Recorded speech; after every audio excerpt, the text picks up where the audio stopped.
Hello guys and welcome back to this channel, where today guys I'll be showing you how to do a wire transfer on Citizen Bank.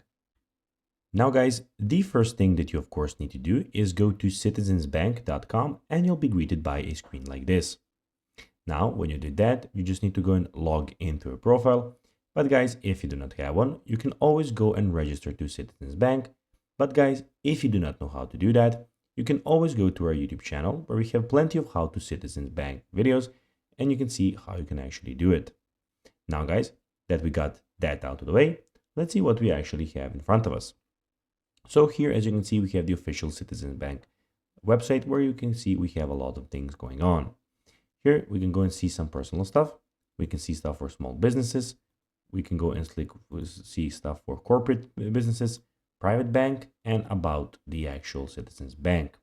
So here also on the personal, which we will be talking about, we have checking accounts, saving accounts, credit cards, home loans, students loans, investing and wealth management, financial educations. So these are basically the things that you can go and apply for.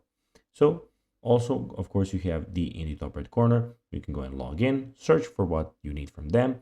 You can go and find a branch or ATM, or you can of course go and check the customer service of this website. Now guys, let's see how to do a wire transfer on Citizens Bank. Well, if you need to initiate a wire transfer, you can download the Citizens Bank mobile app to get started, and that's where you can do it. So guys, that will be everything for this video. I hope that you found this video informative and entertaining. If you did guys, don't forget to like this video, share it, subscribe to the channel, and put the notifications on. And guys, as always, I'll be seeing you in the next video. Bye guys.